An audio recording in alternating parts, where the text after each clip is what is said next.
All right, we have made it to Unit 2. Um, this is Unit 2 of Math 146.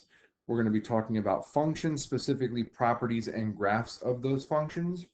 We are going to start off here in Unit 2.1, which we're going to talk about the difference quotient and even and odd functions, kind of two separate topics. So I'm going to actually split this into two different videos. I'm probably going to spend more time actually developing some of the ideas than is probably necessary for this, but I do like for people to understand kind of why things are what they are, where they come from, even if maybe you've already seen this. So if it is something you've seen, please just kind of skip through it. Or if you just frankly don't care where it comes from, you just want to know how to do some problems, that's okay too. Skip through it. But I am going to show something a little bit about what the difference quotient is, where it comes from, and then we'll do a second video all about even and odd functions. And again, we will show what and how they are defined specifically graphically first, and then how to do them. All right, so let's get started with the difference quotient. So pretty much we're just going to start with some kind of a general looking graph here. It doesn't have to be anything specific. I'm just going to make it some kind of a graph that kind of looks like that.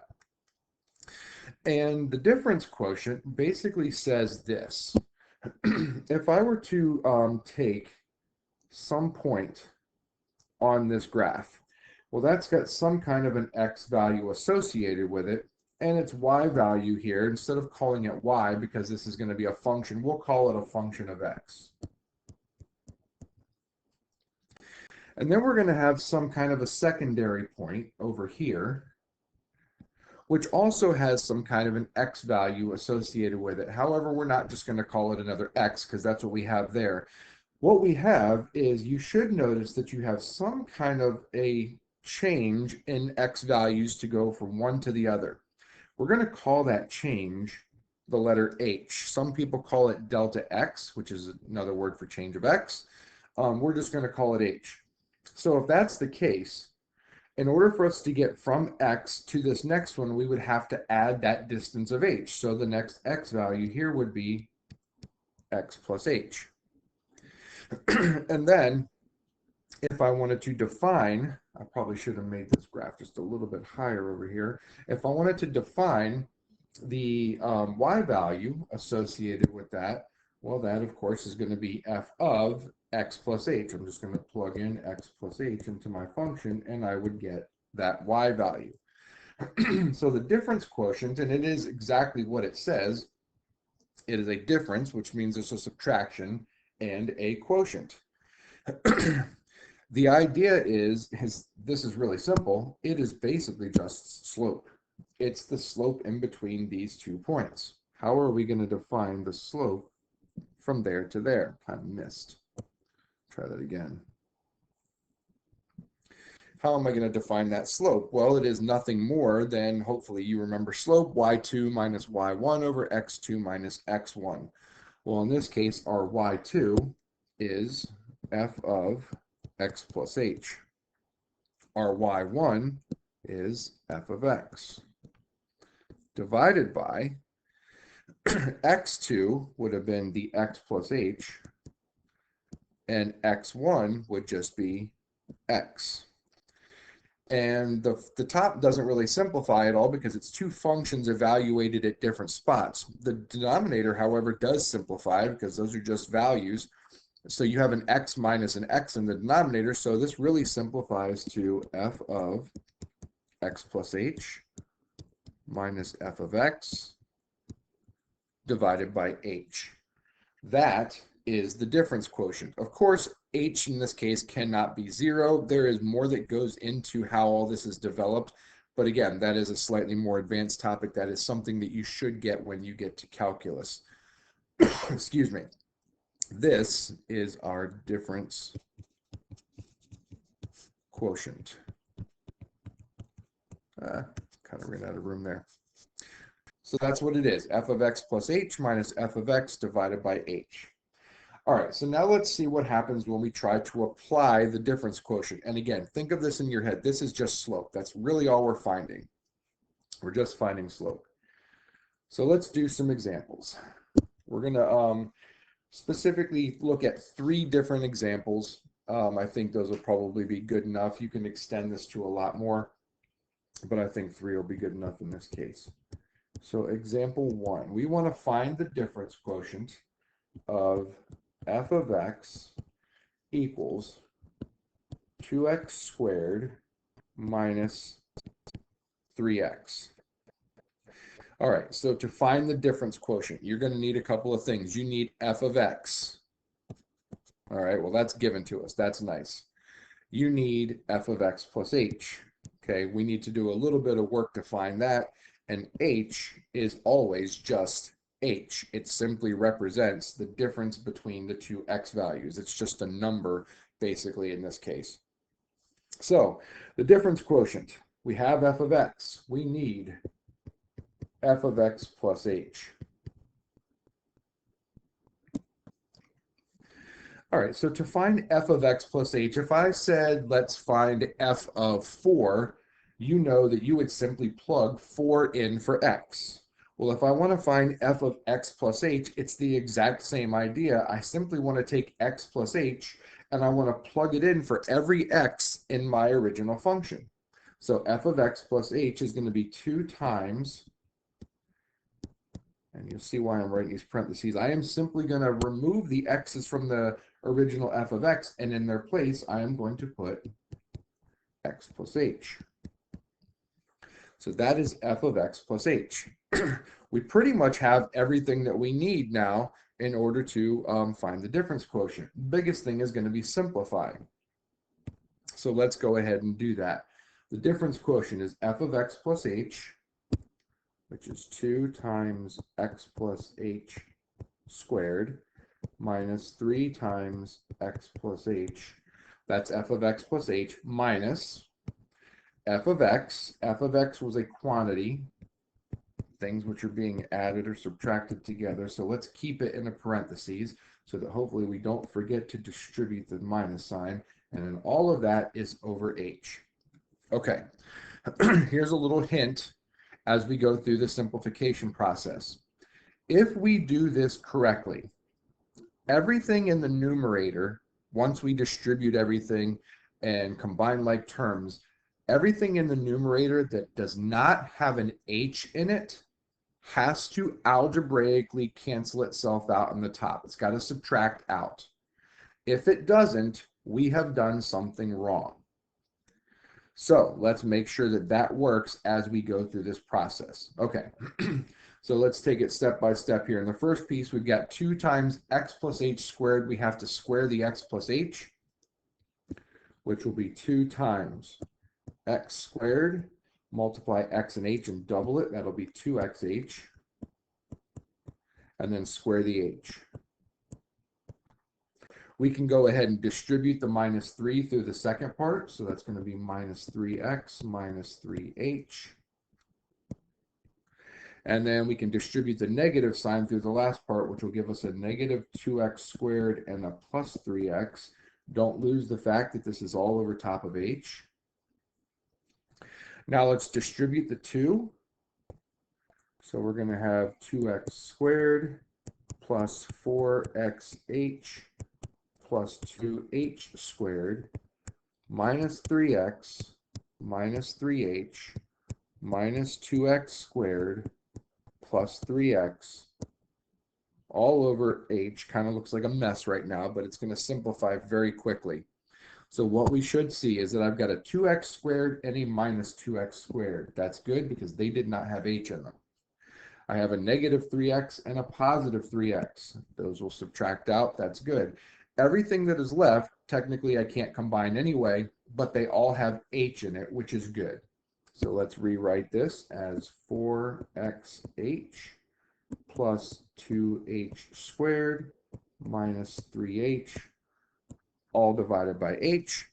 And the reason that we needed to have an h in everything is because ultimately our goal is to get rid of the h in the denominator. That's part of evaluating the difference quotient. So what we can do now on the top is we can factor an h out. Technically, that is not necessary if you know another way. If you understand, you could just divide every term by h, which is perfectly fine as well. But in this case, the h's will cancel out, which is great. And that leaves us with 4x plus 2h minus 3. And we have now evaluated the difference quotient for the given function. All right, let's try a couple of more. So that one right there was a polynomial. So it was a 2x squared minus 3x. That was a polynomial. Let's try a different one where it's not a polynomial-based function. This one will be f of x equals 4 over x. So that's going to be a rational function. A little bit different type of a function. It's going to have a slightly different methodology. The same things hold true, however, when we go to simplify anything that ultimately doesn't have h in it. It's going to have to go away algebraically on top. All right, so let's see if we can work this out. We need f of x. We have that. We're going to need f of x plus h. Again, that is just substituting x plus h in for every x. So it'll be 4 over x plus h. I have everything I need to set up the difference quotient. So let's do that. So our difference quotient here is going to look like f of x plus h minus f of x all over h. Okay, and this is kind of why in some of the previous lessons from the previous unit, we went through how to best simplify this because we have compound fractions. The best idea is to look at the denominators of all of the fractions and use that to find your least common multiple, your least common denominator. The least common denominator in this case is x plus h times x, because technically the h in the denominator is over 1. So obviously you can multiply it by 1, doesn't change anything. So what we're going to do is we're going to multiply everything on the top by x plus h times x, and everything on the bottom by x plus h times x. I urge you to not distribute as you go. You want to keep these things not distributed, and there is a reason for that. So don't multiply everything by x squared plus xh. You're just going to end up having to refactor things out at the end. I think this is just going to be easier. Okay, so we're going to multiply that. And let's see, if we multiply the numerator by x plus h times x, that means you're going to multiply each term. So this is going to get multiplied by this, which means it goes up on the top. If that's the case, I'm going to have 4 times x plus h times x over x plus h. The x plus h's should go away, which leaves us with 4x. Then I'm going to have to multiply it by this fraction, which again is going to have 4 times x plus h times x all over x. So in this case, the x's are going to go away, which will leave us with a minus 4 times the quantity of x plus h. So that got rid of the fractions on the top. And now on the bottom, we're literally just going to have h times x plus h times x. All right, so we have to go ahead and distribute on top. So we'll have 4x minus 4x minus 4h over h x plus h times x. And again, everything in the numerator that does not have an h in it algebraically must subtract away, and in this case it does. The 4x and the minus 4x go away.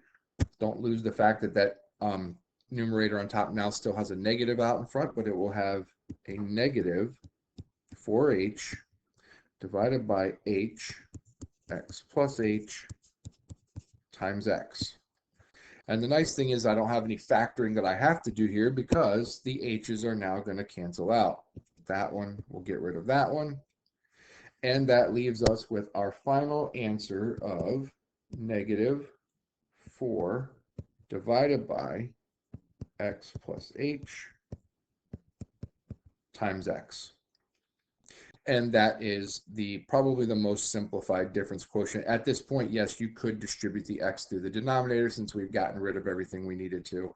We needed to get rid of that h that we started with in the denominator. Again, that is always going to be your goal. All right, so that we've taken care of one that is a polynomial, we've taken care of one that is a rational. Now let's take care of one that is a root function of some kind, and that'll be our last example for this particular video. So example 3, f of x is going to be the square root of x minus 4. And once again, setup is done in exactly the same way. So we have f of x, we need f of x plus h. Again, we'll substitute in x plus h for the x, so we'll have x plus h minus 4 on the inside of the root there. So let's go ahead now and set up our difference quotient. So what we should have is, scroll this down because I'm going to need a little space, we should have the square root of x plus h minus 4 minus f of x, which is the square root of x minus 4, all divided by h.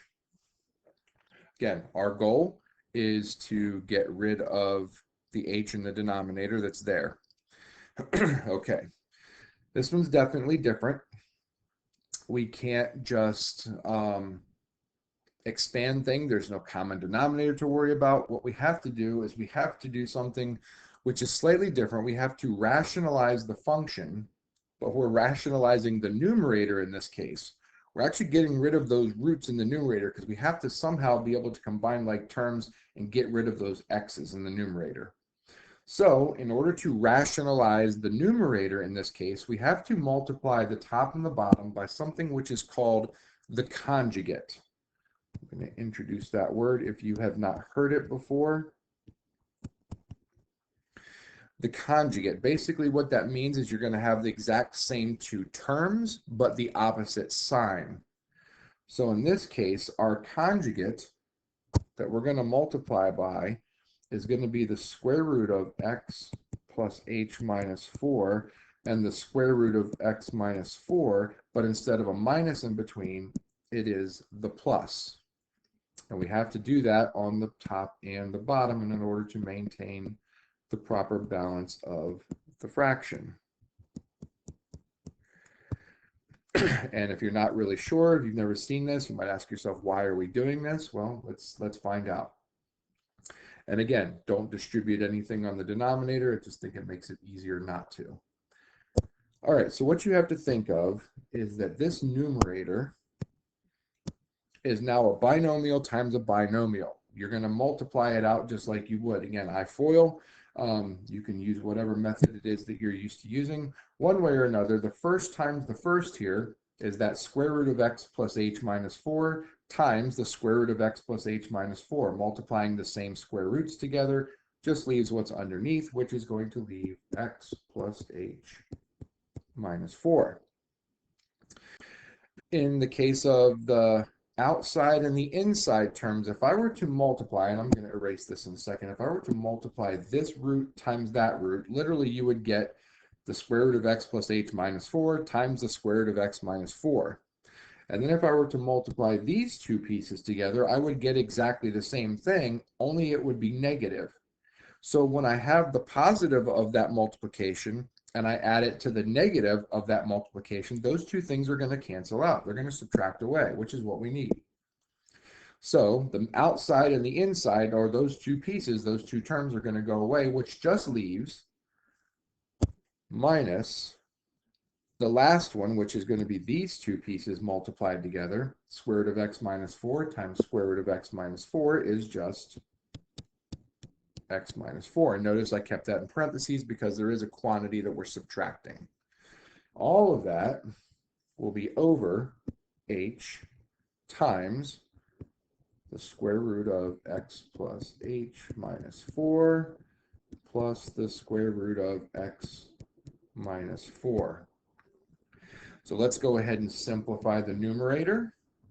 X plus h minus 4. Distribute the negative sign, minus x plus 4 divided by the entire denominator. It's a little tedious to write it out, but it's not that bad.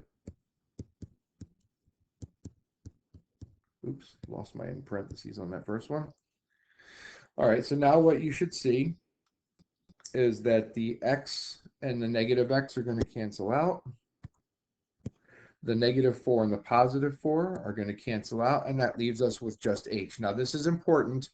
I know a lot of you might think, oh my gosh, why are we doing it this way? It's so tedious. It's one extra step. Don't get lazy on me. Just do it the right way. You can't cancel out the h's just yet, even though you've shown with the little, or I've shown with the little red pen there that everything else is going to cancel out. You have to actually write this next step, which shows that the first thing you did was the subtractions on top. And this is what we are left with.